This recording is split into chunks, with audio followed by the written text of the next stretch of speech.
होती है। एक एग्जांपल लेते हैं इसके लिए और आपको समझाने का प्रयास करते हैं। मान लो आपको मम्मी ने बोला कि बेटा ये गैस का सिलेंडर बाहर गली में देके आओ, ठीक है। तो आप कैसे ले जाओगे उसको? अगर फर्श टूटने का डर नहीं है आपको तो कैसे ले जाओगे आप उसको क्या करो, ऐसे फर्श पे गिरा लो और ऐसे लुढ़काते हुए ले जाओ। वैसे तो घर में ऐसा नहीं करते, मम्मी मारती है कि ऐसे फर्श में नहीं गिराना, फर्श खराब हो जाएगी। बट फिर भी एक जनरल एग्जांपल मैं दे रहा हूँ आपको कि क्या करना है आपको। ऐसे सिलेंडर आपने ज़मीन में गिरा लिया और लात मारते हुए लुढ़काते हुए ले गए। बहुत आसान है घुमाना। लेकिन पापा ने बोला नहीं ऐसे मत ले जाओ, इसको ऐसे घुमाते हुए ले जाओ, ऐसे। मेरी बात समझिएगा, मम्मी ने बोला ऐसे घुमा के ले जाओ, पापा ने बोला ऐसे घुमा के ले जाओ। घुमा के ले जाना है, ये मैंने बोला है। क्या वे आप चूज करोगे? बोलो, ये पहला वाला तरीका मम्मी वाला या दूसरा तरीका पापा वाला? और मेरा ऑर्डर तो मानना ही है आपको, है ना गुरु, वो तो मानना ही पड़ेगा। तो घुमाना है आपको and you have two ways. One is the you have to rotate like this and the another is the you have to rotate like this. इस तरीके से आपको रोटेट करते हुए इसको आगे की तरफ ले जाना है। तो डेफिनेटली आपको मम्मी की बात आसान लगेगी कि सर ऐसे घुमाना आसान है, जबकि ऐसे घुमाना हमारे लिए टफ है। जबकि सिलेंडर का मास तो उतना ही है भाई। मैं फिजिक्स का मास्टर हूँ, मैं बोलूँगा ले तो तुम 50 किलो ही जा रहे हो, चाहे जैसे घुमाओ, घुमाना तो एक ही जैसा होना चाहिए ना। तुम बोलोगे नहीं सर ऐसे घुमाना टफ है और इस तरह घुमाना आसान है। इसका मतलब क्या हुआ जाके? इसका मतलब हुआ कि मास के साथ साथ एक और भी कोई ऐसी क्वांटिटी है जो हमें ये बताती है कि किसी बॉडी को उस एक्सिस के अबाउट घुमाना टफ है या घुमाना आसान है। सो moment of inertia is a physical quantity.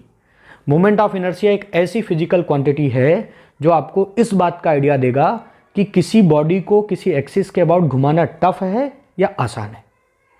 अगर उस एक्सिस के अबाउट मोमेंट ऑफ इनर्शिया ज़्यादा है तो इनर्शिया ज़्यादा है मतलब टफ है। मोमेंट ऑफ इनर्शिया कम है मतलब उस एक्सिस के अबाउट घुमाना आसान है। ये सेंस है मोमेंट ऑफ इनर्शिया का, ठीक है। चलिए, इसका मतलब इस एक्सिस के अबाउट मोमेंट ऑफ इनर्शिया ज़्यादा होगा इसीलिए घुमाना टफ पड़ रहा है, इस एक्सिस के अबाउट मोमेंट ऑफ इनर्शिया कम होगा इसलिए घुमाना आसान पड़ रहा है। कैसे मोमेंट ऑफ इनर्शिया निकालते हैं वो मैं आपको आगे बताऊंगा, ठीक है। चलिए देखिए, मोमेंट ऑफ इनर्शिया निकालने का तरीका क्या है। जैसे मान लो मैं आपसे बोलूं कि हमारे पास एक बॉडी है, एक पार्टिकल है m मास का, और उसको आपने r डिस्टेंस दूर एक धागे में ऐसे बांधा और ऐसे एक्सिस के अबाउट आपने उसको घुमाना शुरू कर दिया। ऐसे ऐसे करके आप उसको घुमा रहे हो तो घुमाने में कुछ एनर्जी लगेगी, और वो घुमाना कितना टफ है कितना आसान है ये कौन बताएगा? Moment of inertia.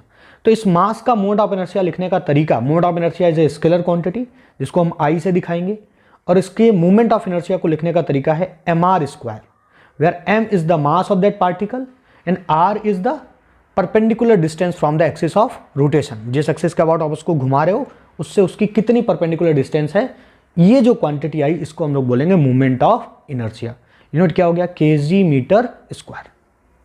और सिंपल सेंस से भी समझ आता होगा। तुम सोचो ये मास इतनी दूर बांध के घुमाऊं और मैं बोलूं नहीं भाई ज़्यादा दूर बांध के घुमाओ, अब तो ये घुमाना टफ हो गया ना। इसका मतलब ये डिस्टेंस अगर बढ़ गई तो मोमेंट ऑफ इनर्शिया बढ़ गया, जबकि मास तो सेम ही है ना।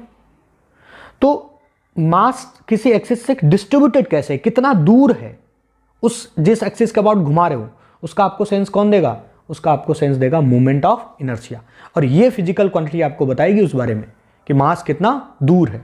मास अगर ज़्यादा दूर है मास का डिस्ट्रीब्यूशन तो मोमेंट ऑफ इनर्शिया ज़्यादा आएगा, यानी घुमाना टफ है, ठीक है। बहुत सिंपल सी बातें भाई।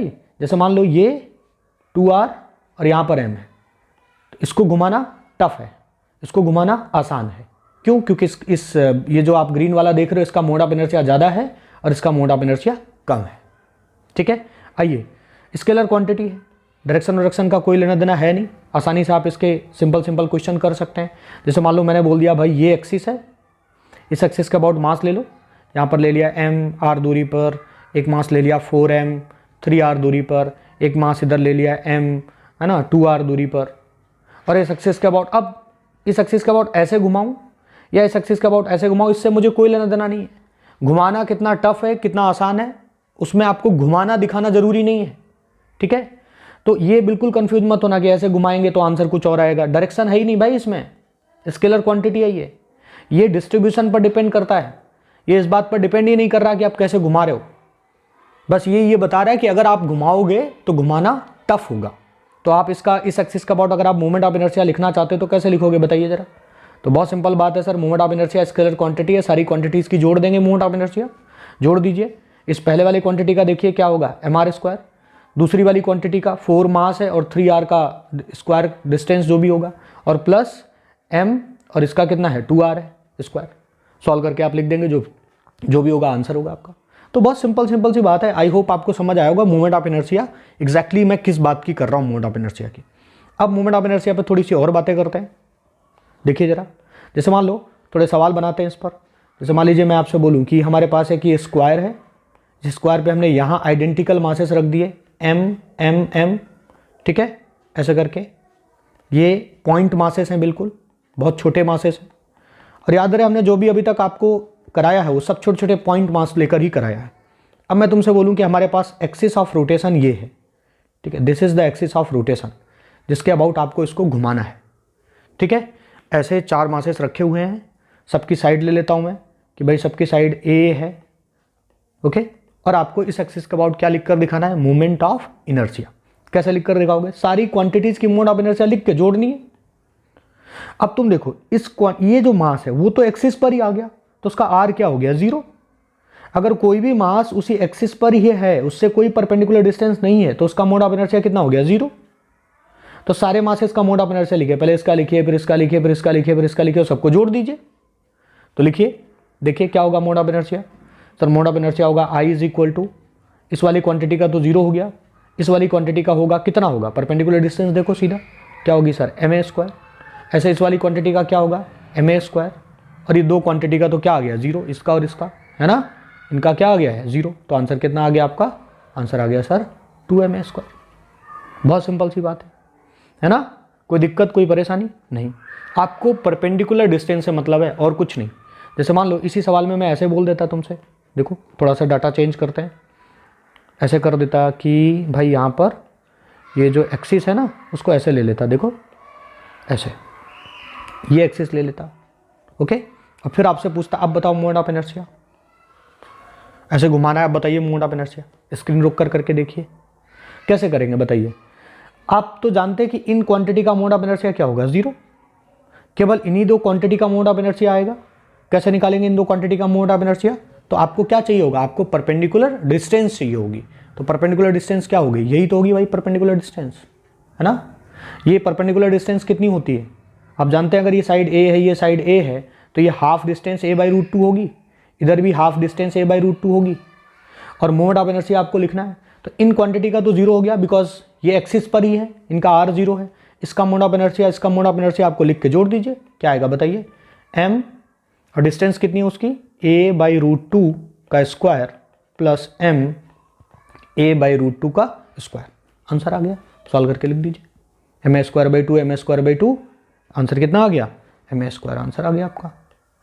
बताइए, कुछ भी सवाल बना सकता हूँ मैं, कोई दिक्कत नहीं है। मान लो इसमें थोड़ा और अच्छा सवाल अगर करना हो मेरे को, तो मैं एक्सिस ऐसा ले लूँ, देखना ध्यान से, एक्सिस ऐसा ले लिया मैंने, और ये एक्सिस यहाँ से कितना डिग्री बना रहा है 45 डिग्री बनाता हुआ ये एक्सिस जा रहा है। इसके अबाउट आपको इस पूरे स्क्वायर में मोमेंट ऑफ इनर्शिया निकालना था। तो क्या करना, इसका तो मोमेंट ऑफ इनर्शिया 0 हो गया, क्या इसकी ये परपेंडिकुलर डिस्टेंस चाहिए होगी आपको, बताइए क्या ये डिस्टेंस है ना, और आपको इधर से ये वाली डिस्टेंस चाहिए होगी। बस बाकी इसमें आपको परपेंडिकुलर डिस्टेंस पता ही है। ये कैसे करेंगे आप इसको, ये एंगल आपका 45 डिग्री है, ये आपकी साइड ए है ना, क्या आपको ये पता लग जाएगा। आप इसमें ट्रायंगल का रूल लगाइए, है ना, tan थीटा लीजिए, सॉरी sin थीटा लीजिए, क्या होगा sin 45 by perpendicular upon hypotenuse, आपको आंसर मिल जाएगा।